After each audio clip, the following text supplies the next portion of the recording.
Welcome to the Pockets of Knowledge podcast. I'm your host, Desiree Stanley, here to share some amazing conversations. We're talking business, health, making and saving money, or starting something epic. Think of this as your go-to spot for stories that do a lot more than just kill time. They spark ideas, give you a boost, and perhaps even change the way you look at the world. I'm pulling in the experts, the thinkers, the doers, and the dreamers.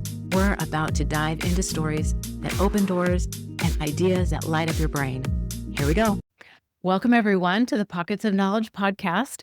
I'm your host, Desiree Stanley, and with me today is my guest, Marianne Renner.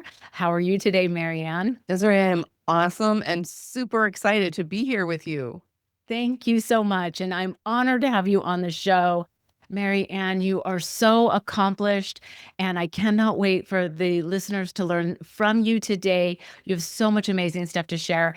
And so just to tell the listeners a little bit about you, Marianne Renner Coaching Solutions is your company. You are a leadership coach. You are a teacher. You are a speaker, including a TEDx talk. And I'll be sure to include the link so that the listeners can go watch that because fabulous. Loved it. You are also a 3-time author. And so one of the things we're going to be talking about very much in depth is your newest book, which is Self-Talk, 10 Stories You Tell Yourself That Hold You Back and How to Overcome Them. And you can see I've already marked up a bunch of pages because it's fabulous.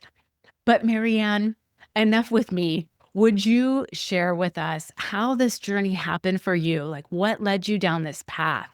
Yeah. Oh, wow. Well, thank you. I mean, that's a great question and a great place to start. I'll tell you, and I share pretty openly in the book that I have a long history of 3 decades of debilitating depression and addiction. Yeah. And I spent my whole life, Desiree, just trying to make the bad feelings go away. And I tried it all. I tried workaholism, and that did not work. Alcoholism, and that absolutely did not work. And over time in my search to make those bad feelings go away, I read every book, I talked to every therapist, I did so many things, and ultimately it worked. I started to notice the depression lift, and I saw some themes and some trends. And it always came down to my self-talk. The stories that I was telling myself that so much of it was me holding myself back. So I decided to share some of these tools and principles with my coaching clients, a lot of leaders and at different levels of organizations. And lo and behold, I started to see their outcomes change because not only did the depression lift for me, it changed every other outcome of my life as well. And so I was having these calls, these one-on-one conversations, and I started to see all of their lives change. And then I would think, okay, there really is something here. It's not just a coincidence. And so I decided to put all of it in this book, Self-Talk. Oh my gosh, excellent. Well, thank you so much for sharing that with us, just so we understand also your history, your story, what, brought you to where you are today. And it's just amazing. And so again, I cannot wait for the listeners to hear more about self-talk and how important it is. And as you just shared, you were really starting to see absolute changes occurring for yourself and for your clients. And this wasn't just a coincidence. So Right. let's dive in and let's talk about, you shared that you spent decades battling depression and addiction. And so what do you think was the turning point specifically for you that began to make the change? I remember vividly because this started for me. I mean, I will never forget the first time I remember just having all of these stories in my mind and feeling so terrible. I was 11 years old. And it came on the heels of my mom died when I was 9. My dad says 3 words to me, "Mommy's in heaven." And I can remember all of these thoughts going through my mind and then the feelings that ensued afterward. And so from age 11 until for the next 3 decades, I felt this way. And so I remember vividly when things started to change because I had tried for so long to get them to change, and they wouldn't. It was like beating my head up against a wall. But I was in the bathroom getting ready for work. I like to call them my bathroom mirror moments. And I'm sobbing, trying to curl my hair and saying over and over, I can't live like this anymore. And I remembered this just sort of light bulb moment coming into my mind. Well, what if I could live like this? And there was a moment of surrender, or I like to call acceptance, of accepting what is. So once I got into this moment of accepting what is, it sort of freed up my mind and my heart to then start choosing differently. But that was the first step, this idea of acceptance, which it's interesting we're talking about this first, because when I share this story in my training sessions with leaders in the workplace or coaching clients, I usually share this last because it's really hard for people to wrap their head around. Yeah. Well, I appreciate that so much. And the idea of acceptance, it's sometimes very hard for us to accept the reality of what is. We, whatever reason, we always want to try to change what is. And that's Mhm. kind of the root of our suffering, right? Is not Yes. accepting the situation, whatever it may be, as it is.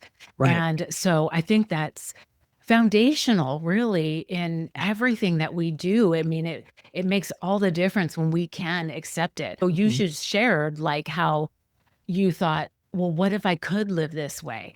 And Yeah. so what did that question answer for you? Mhm. So I started to think about other people who lived with much worse maladies. And I started to think about, people with a cancer diagnosis or people coming home from a war with PTSD and all of these kinds of things. And I thought, if they could live with the situation, then perhaps I could too. And people tend to misunderstand or misinterpret when I say acceptance. They interpret it, or we use the word surrender sometimes as well, they're synonymous, but they interpret it as I'm giving up, or I'm giving in, or I'm allowing someone to walk all over me, or I'm just saying, "Fine, I just give up, I won't try anything." But that's not what I'm talking about here in the book. What I'm referring to is our innate, and you just sort of referenced it, our innate desire to resist against things we don't like. And when we resist against something we don't like, it just shuts down all of the parts of our brain that we need to access to problem solve and think creatively. And we're so frustrated and we're resisting. And I hate it that it's this way. And it's not fair that it's this way. And when we resist in that way, it just sort of puts blinders on our ability to make different decisions that may help move us forward. So it's really about letting go of the resistance so that we can move forward. And I'll give you an example. When I was real little and I was up at a lake home with my dad, and we were in the lake, and he was trying to teach me how to float on my back, which I all the big kids were doing and I wanted to do too. And he'd kind of put his hand under me and he'd tell me to lie back, and I would just sink, and I kept sinking. And he said, "You have to lay back and relax and put your head in the water." And I just couldn't, because I was sort of resisting against, you know, putting my head back and relaxing, and I just couldn't. But if you've ever floated on your back, you know that you have to surrender. You have to just sort of allow, yourself to kind of relax into the water, and when you do that, it's this sort of magical experience of floating on your back happens. Mhm. Yeah, and I think many of us can relate to that experience, trying so hard to get ourselves to lay back in the water. But what happens? Like our butt dips and then we just Yes. sink, and, it's just not happening. But you just shared, it's like we have got to absolutely let go of how we think it has to be and Mhm. just let it be, right? Just relax into it, put our head back and just be. And so I think that, that's such a great way to think about these ideas that we're talking about, right?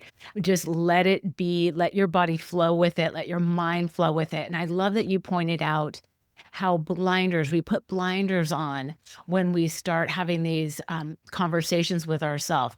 Well, I hate it that it's this way. Why does it have to be this way? How come they're acting like that? Or whatever it is that we're saying to ourselves. So I think this is really, really great. And you've mentioned a couple things: acceptance and change. And I know you've got an ABC kind of, what do you call it? Not acronym exactly, Yeah, it's but kind of a process to yeah. follow to get into that moment of, when you're accepting what is. And the A stands for awareness. I mean, you have to, first of all, be aware of the fact that you are resisting. And one of the ways to do that, because people will say to me, well, Marianne, how do I develop awareness if I'm not aware? Like, I even get there. And, one of the ways that's really helpful is we don't always recognize the stories we're telling ourselves that are keeping us stuck, but we do recognize a physical symptom like my chest is tight. Like we're pretty aware of my heart is racing fast or my face is really hot. And so that when you can use your physical feelings and symptoms as alarm bells, that is what helps you develop that awareness. So that's step Yeah. one. Step two then is, breathe. I mean, just taking deep breaths when you find yourself in those moments of resistance, kind of like floating on your back. You just relax, you breathe deep. So that sort of helps you move out of the out of that resistance and then see is change. Then the next step is you've got to change the story that you're telling yourself that's holding you back. Mm. Yeah, good stuff. Thank you for sharing that. I think that, we can take that into consideration right now, today, and begin looking what is happening to me physically. Am I having some kind of ailment, some sort of reaction? And so, what's going on that's causing that? And then we can use that to really become aware. And so, that's brilliant. And then breathe. I mean, we can't survive So without breathing, right? So right, we can right. breathe through these feelings and thoughts and emotions and all of that to get to a point where then we can begin to change. So Yes. I love that. So good. And let me also mention too, Desiree, that this is so interesting because I deliver this as a workshop in the traditional workplace. So we're talking about self-talk with leaders, and I actually have them do a breathing technique with me. It's called box breathing or 4x4 breathing. And for those of the listeners who've not heard of that, it's something Navy SEALs do when they're anxious in the moment. Because when we're in that place of resistance or we're anxious or stressed, the centers of our brain responsible, like I said, for creative thinking, problem solving, they shut down. And so box breathing just simply means breathing into the count of four, holding it to the count of four, exhaling to the count of four, and then doing that 4 times. But I do this with groups. I'll say, let's just give it a try. And we don't do all four, but we might do 2 or 3. Let's do a deep breath. And then when we're done, we do 2 or 3 of those. And we do the count of four, the whole thing. I say, on a scale of 1 to 5, how differently do you feel now versus before we did the breathing, with 5 being very different? And I mean, I just ask, do a finger pull, put your hands up, and it's 5, 4, 3, 4, 5, 3, 5. And it takes less than 60 seconds to do that. So it's just a great technique anytime you need to get out of whether it's resistance or any kind of negative thinking. Mm. Yeah, excellent. Thank you for sharing that. And that is a fabulous technique. So I practice that myself on occasion. And I do also love, there's another one where it's like you breathe into the count of four and you breathe out to the count of eight. Mhm. And, that's another really great one to get your body kind of back into, what is it? Parasympathetic, Yes, right? that's right. Yeah. So a great, great suggestion. Thank you for sharing that. So can we talk a little bit about, in your book, you are really sharing absolutely 10 things that you're telling yourself Mhm. that are holding you back.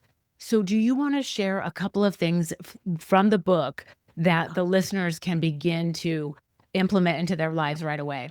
Yeah, absolutely. And so, and by the way, I developed these 10 stories. They're themes that I heard over and over with my coaching clients. And so they're really variations of anytime you are telling yourselves all the reasons something won't work, why it won't, why you've tried it before, all of the things that you tell yourself, it's not fair, it's someone else's fault, there's nothing I can do. Why should I even bother anyway? And so I grouped these into 10 themes and trends because I share in the book my personal journey, how I learned all of these lessons. And then I give examples of leaders who, the way they've applied these tools, because everybody's situation is a little bit different. But here's the thing, and especially I think about how this changed my life in every way, relationships, finances, career, everything. And I'm thinking about the implications in the workplace, and I'm talking to leaders, and by the way, it's predominantly women, not all, but my clients are predominantly women, and they're struggling with confidence, certainty, self-doubt, lack of certainty, and the self-judgment that is just off the charts of how overly critical and judgmental that they are. And so all of these stories sort of stem from that kind of root. And I really believe that self-talk is the root cause of 80% of problems in the workplace. And that's not a peer-reviewed scientific, statistic, but it is based on hundreds, if not more, conversations that I've had. And when I do a workshop, I'll ask them, I'll give them that number and say, "What do you think? Do you think that's too high?" And a few will raise their hand, like, "Yeah, I don't know if that's really that high." And then I'll say, "Do you think it's too low?" And they'll raise their hand, and so a couple will raise their hand, "Yeah, maybe it's higher." But most people agree, absolutely agree. And it doesn't matter what level of responsibility of leadership. In fact, the higher the level, the more challenging it is for people in the workplace, their own self-talk. And, the other thing is that people really believe that their self-talk in these stories, like, it's their deep, dark secret.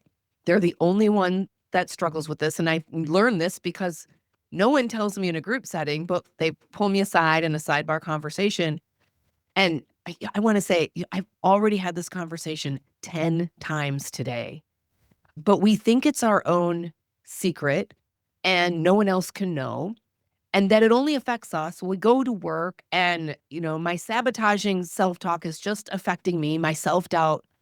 But the problem is, even though we think we're keeping it to ourselves, it leaks out and it shows up as being overly judgmental or critical of others. There's tools in there to overcome your self-judgment and your judgment of others. It shows up as gossip, backdoor politics, complaining, all of these ways it sort of leaks out. And so this is critical for anyone who thinks that maybe it's just kind of an internal struggle, but it's not really getting in their way. But it really is. It really is. It's getting in their way. And because when we're so judgmental of ourselves, we tend to project that self-criticism onto others. And so not only that, like your self-talk, it can build you up. Some people have, great self-talk, or it can take you down. And when it takes you down, it takes everyone in your wake for all of these reasons. Mm. Yeah, that's excellent. Thank you for sharing that with us, Marianne. I mean, it's good stuff. And I know I'm going to speak for myself. There's so many things in there that you said that I can absolutely relate to. These judgments that we're making about ourselves, finger pointing, it's like, what is that expression when one finger's pointing away, you've got Right. three fingers pointing back? So Yeah. really, it's a self-reflection and you're putting that on Yep. somebody else. But there's so much stuff in there. So great. So thank you for sharing that. And I think it's important to remember that we are not alone in these things that we think only affects us. It's only happening to us. Nobody else has this problem. It's like Right. baloney. We're Yeah. all kind of in the same boat. Yeah. And so it's important to remember that we aren't alone. And Absolutely. we don't have to be stuck. as Mhm. well. So I love that. Okay, so then let's talk about, you shared kind of those common sabotaging stories, Mhm. right? Mhm. What about some more tools that we can Okay. use? Yeah. So many tools, which by the way, this book has dozens. Every chapter has a handful. So there's so many tools in this book. One of them that I really like, it sort of summarizes all of them. I call it the SEER framework. SEER meaning like something is seared in your mind, and SEAR. And it's an acronym. And let me just tell you, one of the reasons I like this acronym is because most of our stories have been seared in our mind. Because what happens is we have thoughts, and then we repeat those thoughts over and over. They become habitual, and because they're habitual, they form these neural pathways in our brain. So we're kind of like, you know, building little roadways with our thoughts. And then once we clear out the path, we tend to travel down that same path. So a lot of this is unconscious. A lot of this, most of your stories form by age 7. So that's another reason that we develop blind spots around them. And so then we just keep on with them over and over and over. So they sort of sear in our brain.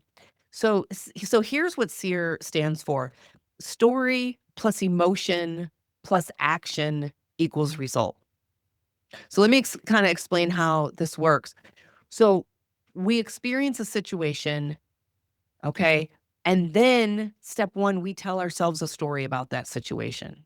And we don't realize we're doing that. We think we confuse the story with the actual objective situation. But the first thing we do is tell ourselves a story about the situation, and that story evokes an emotion. And then once we experience the emotion, that emotion informs the action that we take, and the action produces a result. And we don't even know this process is happening because it happens in a millisecond. We just think, I got this email and gosh darn it, I'm firing one back. Right. But we don't, and then we don't like the outcome and we blame the other person or the situation. And we don't even recognize that we have a role to play. Now, I'm not saying it's our fault, but we always have a role that we play.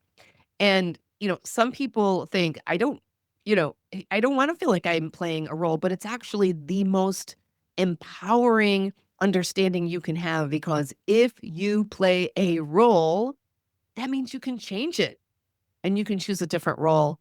So to use the SEER framework, you just basically process that through. What's the situation? What's the story I'm telling myself?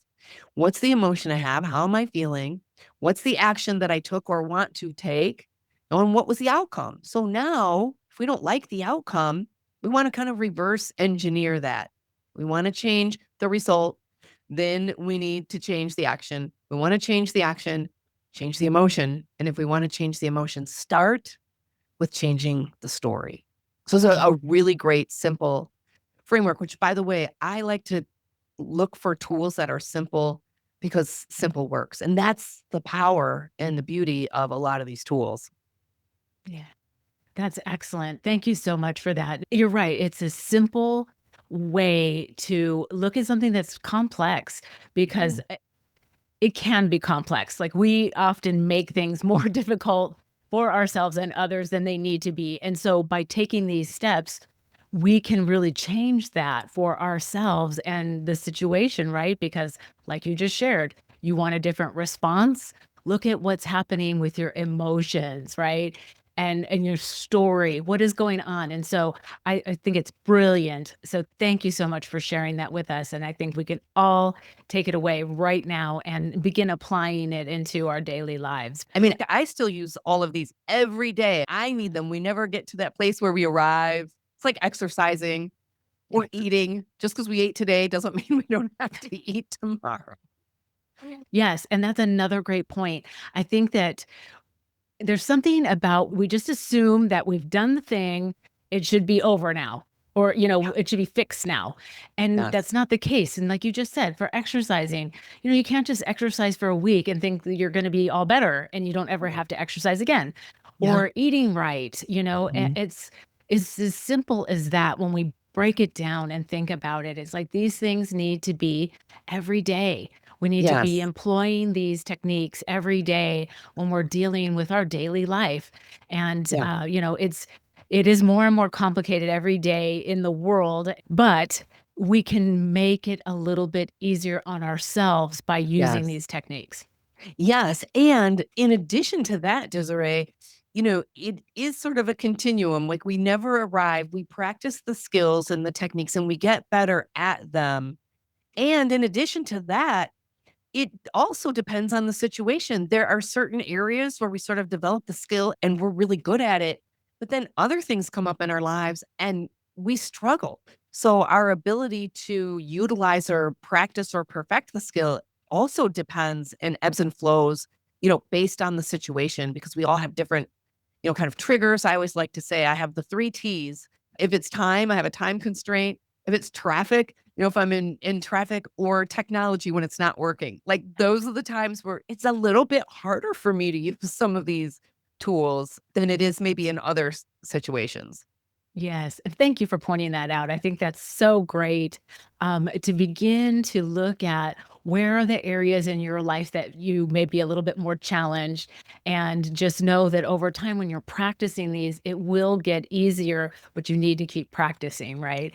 And I love that you mentioned technology because it can be so frustrating, right? And then put time on top of that. So you've got something that's due or something that's important and you've got a time constraint and your technology is not working. And so now it's like double the anxiety, right? But if Yes. we can put these things into practice, work on the skill, we can make it easier. So I love that. Yeah. Yeah. And the other thing I'll mention too is when we mentioned like these tools are super simple and easy to use. I mean, when you utilize the tool, I mean, you see immediate results. You use the SEER framework, and so I'll give you this like great example. And I walk through this example with my leadership classes and the groups because I can't tell you how many times I hear this, and everybody nods, so everybody can relate to this example. People, let's say you're part of an important project in the workplace. You play a really important part. It's a big project. You play an important role. And a meeting invite goes out to the team to talk about this, and you don't get the meeting invite. Okay, that's the situation. That's an objective situation. So, what's the story you might tell your let's just we'll play through this. What's the story you might tell yourself if you don't get that meeting invite? Yeah, you might begin to question, like, am I not important in this? Right. Yeah, they Do I don't have value not me. something to contribute? Right, Uh, right. They don't value me. Maybe somebody's trying to take over the project or take over my job, like all of these things. So then if they don't value me is the story you tell yourself, what emotion or feeling would that evoke? Well, then you could start to really, especially if you had a difficult childhood, you could start to question, like, do I have any value? Yeah. Maybe they were right on things they said to me when I was little, or, whatever the story Yeah. might be. I could see that Yeah. for sure. Yeah. Absolutely. People will tell me, I feel frustrated. I feel angry. Maybe I feel more self doubt. Maybe I feel like all of these things. So a meeting invite goes out, you don't get the invitation. You tell yourself they don't value me. Now you feel frustrated, maybe even resentful. And what action might you take after that? Well, some people might retaliate. You might close in on yourself and just say, well, never mind then. Yeah. I'm going to, do something else. It could be a Yeah. number of things, but Yeah. yeah. It's usually one end of the spectrum. Either like I fire off this angry email or I shut myself off and I don't engage at all. I just like I'm done. And if you shut yourself off, you don't engage, I'm done, I'm just gonna, go on to something else, then what result might that produce? Well, it's certainly not gonna give you any kind of positive reaction in any way, no. Right, right. Now maybe somebody is going to talk to the boss about you and maybe you're not going to get it. Like, why should we invite that her to this project? Like, I don't want to work with her on a future project. And then the cycle continues. But the person like who's reacting, all they see is, oh, I guess I was right because I'm not getting invited to lunch anymore or Taco Tuesday or any of the, important projects. And so when you can stop and sort of work through the SEER framework, then you can start to increase your level of self-awareness and awareness of what's going on. And then you can choose a different story because, you know, our stories may be accurate, they may not be, but we tend to tell ourselves stories that work against ourselves. So I like to say, if you're going to tell a story, make it a good one. Make it one that serves you well. Yeah. Yeah. Love it. Oh my gosh, good stuff. Okay.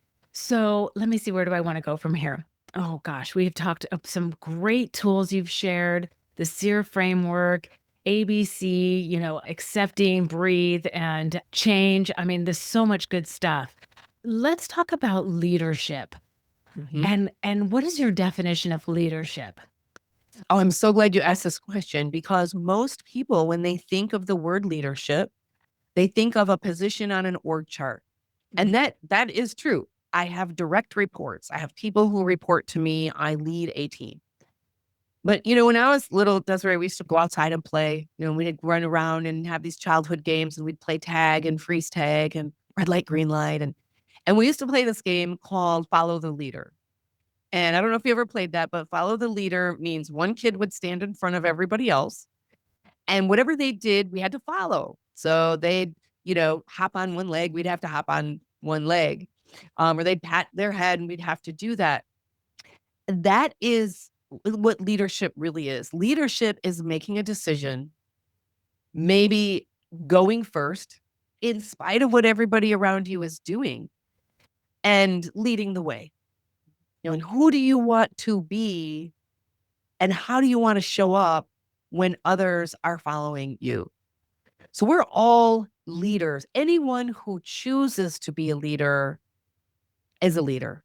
And how you show up, whether you're showing up in the grocery store, checking out and being kind to the cashier, some people are leading families, and we're all leaders of our own lives, for sure. Yeah, that's excellent. Thank you for sharing that, Marianne. I completely agree with you. I think so often we assume that you're like, I'm not a leader because I'm not a CEO of a company. Right. I'm not running my own business or whatever. But so many conversations I've had before, it's like, you are the leader of your family, you are the leader of your life. Yes. And that's such a great reminder for us all. So thank you for that. Yes. Love the definition. And by the way, I see this all the time in classrooms and workshops that I do is I'll say, raise your hand if you're a leader, whatever, fill in the blank. And you kind of see people out of the corner of their eye, well, is he going to raise his hand? Is she going to raise her hand? Should I raise my hand? Should I speak up? What's everybody else doing? And that is exact example of the opposite of a leader. And it has nothing to do with where you are on an org chart. It just has everything to do with believing in yourself, standing up, going first, and allowing others to follow your lead. Yeah, that's such a great point. I mean, from your example, I can picture myself in a room, and if somebody were to ask, I wouldn't answer, "I'm a leader," Yeah. but I really am in Mhm. my life and with Mhm. the people of my family and my little community. Yes, I am a leader. And, Absolutely. I think that that example is so great, and we really all need to take it to heart and, Mhm. think about how we do lead those around us every day. Yeah, Yeah. absolutely.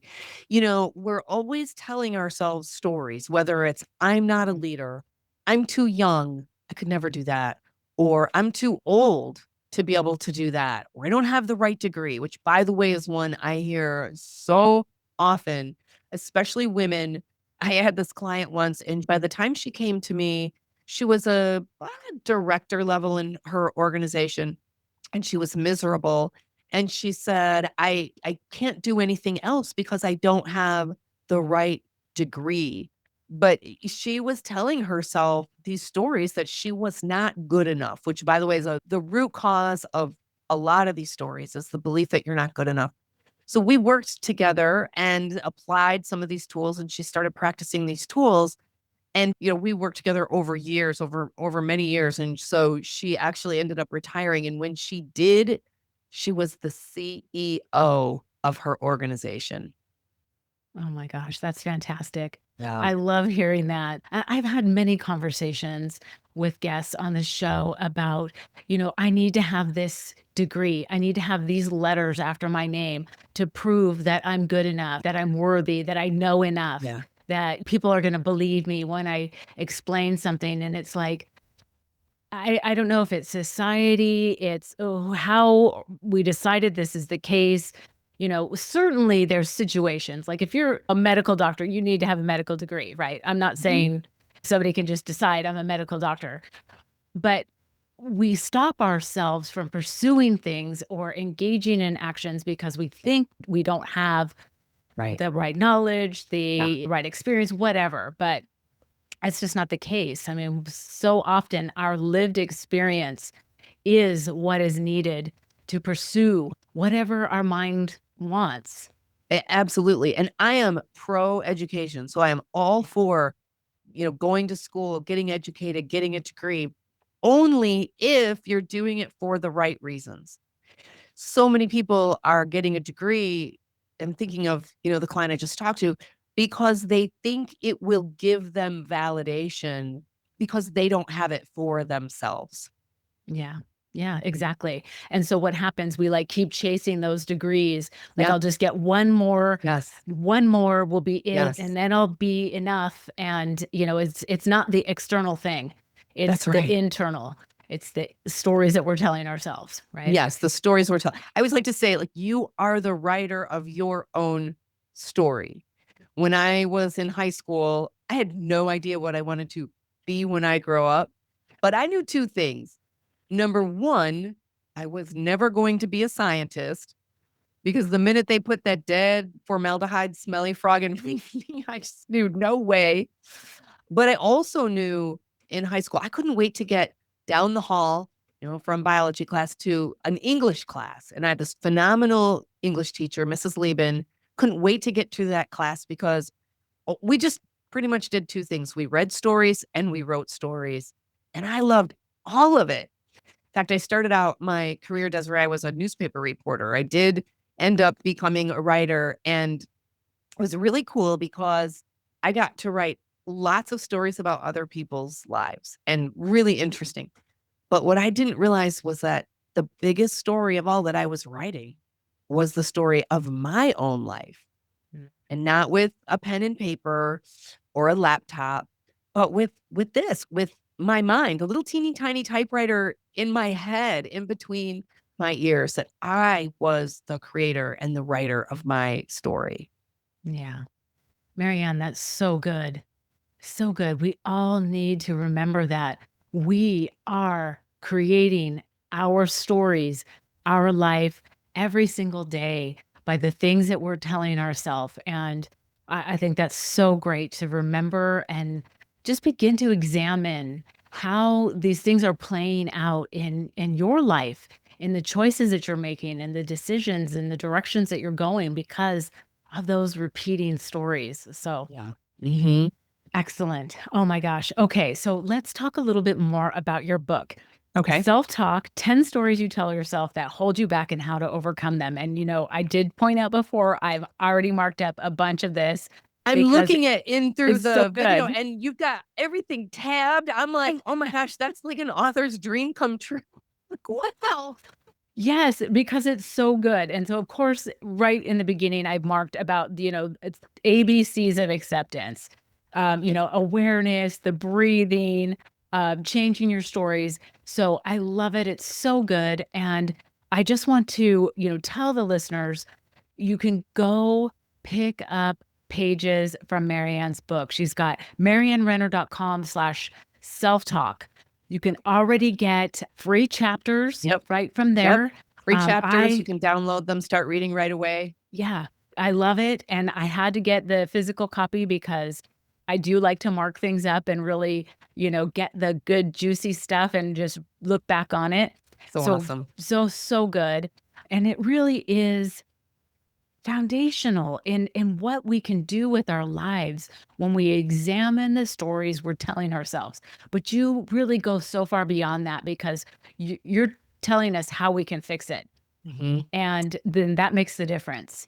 Yeah, I have to tell you, Desiree, I mean, years ago, Like, I was nowhere near the person that I am today. And so much of success comes from mindset over skill set. I mean, skill set is important. You must have an excellent skill set, but that's the baseline. That's ground zero starting point is to have an excellent skill set. But the mindset is what puts you above the line. That's what causes you to stand out. I just got a new phone this today, and the sales guy was so amazing. He was going above and beyond. He gave me his cell phone number if I had any problems. He's just this young guy. And I said, if you ever want a job recommendation, you let me know. I will be a reference for you because it was how he showed up. The skills can be learned, but how you decide to show up, that's what's the game changer. And that's where the self talk comes into play. Yeah, for sure. Well, can we talk just for a minute about what the experience was like writing your books? Now, you've are multi, authored. You've Mhm. printed 3 books. This is number 4, yes? This is number 3. Number 3, okay. Yep. So what was that experience like for you? And, share with us, was it different than you thought it would be? And was it harder? Whatever you wanna share. Yeah. So, wow, that's no one's asked me that question. Thank you for asking because this people will ask me, how long did it take to write the book? And listen, I have been writing this book all my life.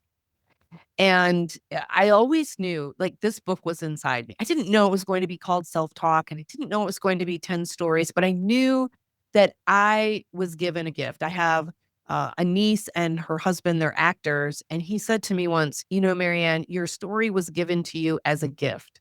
He tells his acting when he speaks to acting students. And he said, not as a gift to keep to yourself, but a gift to share with others. And I thought, when the corner started to turn for me, and I never thought, I mean, 3 decades, I never thought it would. I knew that I wanted to somehow take my story and help others, but that was all I knew. A lot of reflection and journaling, like a lot of the stuff was inside me. And I just started writing. I just started I would have a thought about an experience and I would write. I'm a journaler anyway. I have boxes and boxes and boxes of journals up in my attic. And so I just started writing. And then I would set that aside. And then I would think of something else and I would write again.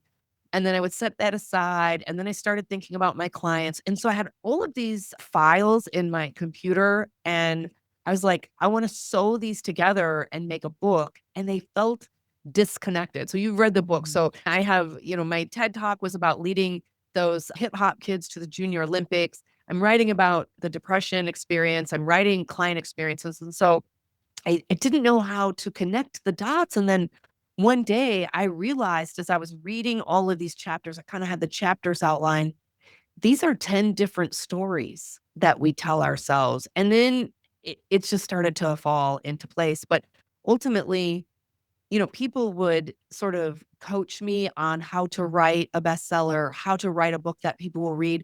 And I just threw that all out in the garbage. I mean, I just wrote what I wanted to write. And then I was like, I don't know if anybody wants to read this or not. I had no idea. But I wanted to write the book I wanted to write. And ultimately, that's what I did. And the feedback's been unbelievable. Yeah. Yeah, that's great, and I appreciate you sharing that because I think there are many of us that have important things to share Yes. on whatever topic in whatever field. And like you just said, it's not just a gift for you, but you have got to give it to the world because you don't know if there's one other person, 100 other people, 1,000 other people that need to hear that. And so don't keep it inside, share it. So Absolutely. yes, bravo. Good Mhm. stuff. I love that you were able to, kind of knit it all together though and make it make sense to Mhm. help us. And Yeah. so thank you for that. Oh, you're so Yeah. welcome. Thank you for saying such kind words. I really appreciate it. Yeah. Do you want to share a little bit about the story that you just hinted at? It's your TEDx talk where Okay. you took the kids who, I don't want to give it away. So go ahead and share what you'd like, and then of course I'll link it in the notes for people to watch. It is so fabulous. You've just got to see Marianne deliver it. But go ahead. Thank you. It's just a great example too of just following, like just, the TED Talk is called Say Yes First. And then you might win. Yeah, it's called Say Yes First and you might win gold. So I have so many former lives, Desiree. And in one former life, I was an aerobics instructor. And then I fell in love. This was in the 1990s. I fell in love with a new craze at the time, hip hop aerobics. And so I started teaching this hip hop aerobics. It was an adult fitness class and I just loved it. And I was at the YWCA teaching. And so there were lots of kids around because YWCA is a very family environment. And so these kids, and I live in a community that's very diverse. And at the time, it doesn't have this problem anymore, but at the time had a really bad gang problem. So all these kids I knew were really struggling and our school districts were struggling. And they kept asking me if I would teach, if they could be part of this hip hop thing. And so I just had this idea. I said, yeah, I will teach you hip hop. And instead of paying for it, you have to sign a contract, get good grades, stay in school, no cussing and no drugs and all of that stuff. So we would perform at little local 4th of July parades and middle school assemblies and things like that. And we got asked to compete in the National Junior Olympics. And so I had no idea what that was. I had the word Olympic in it. And so I went back and I did a search on my computer and I saw names like Shaquille O'Neal. I saw gold medal gymnast Dominique Dawes, like it tells you how long ago it was. But I saw all of these names, these like big Olympic athletes and professional athletes. And I thought, holy moly, I don't know what this is, but it's way too big for us. But we did it mostly because the kids, I was like, I'm not going to do this. I don't want to look foolish. I don't want to look ridiculous. But the kids, kids, they just dive in. They don't think like that. And so they really taught me that lesson of saying yes and like a child would, and just going for something that you have in your heart, that you have in sort of your heart's desire to do it and not worry about the outcome. But you got to watch the TED Talk and then you'll see how it all turned out. And or you read the book. It's all the stories in the book. But yeah, you can read about it, watch it, all that stuff. Yeah. It's so great. I really, really recommend watching it because you were just fantastic, as you're sharing it on that stage. It spoke to me in the idea of saying yes, because you're so right. As we're kids, we just have no fear, right? We don't worry about what anybody's gonna say. We just don't care. It's not even anywhere on our radar. Right. That doesn't happen until we get older, right? But you said yes, and the rest is history. So, yes, it was I'll pretty link it. wild. I still to this day, sometimes I'm like, I can't believe it happened. And we were competing against kids from all over the country that had every privilege money can buy. I mean, we had no money. We had no, they all had professional makeup and hair and big fake ponies and eyelashes, like little kids, like 8, 9, 10-year-olds. And we didn't have any of that. We had no dance training. We were like the Bad News Bears. These kids we competed against, they had private dance lessons. They danced at these, studios that had these prima ballerinas as instructors. None of that. And things worked out pretty well. Yeah. I think that really speaks to when you've got heart, when you've got the love for it, you're having fun, it really just shines through. And so it doesn't have to be all of the money and all of the flashy costumes and all the makeup and the fancy dancers and whatever. It's like the heart. I think we can all relate to those stories of they just had a lot of heart. Yes. And yes. it makes a difference. So, and and I would wager that there is at least one person listening to this podcast episode, Desiree, that has a desire in their heart. They have a dream, they have a longing, but they're just telling themselves stories against taking the action. Yeah, 100%. I completely agree with you. And, I was going to ask you if there was anything else that you wanted to share, and I think you just did. That's exactly what I think we needed to hear. You've got something that's speaking to you and you just are so afraid, but it just won't stop telling you, you've got to do this. Yeah. You keep fighting it. Yeah. And it won't stop. You need to pursue it, whatever it is. That's right. Because when you change your self-talk, everything changes for you.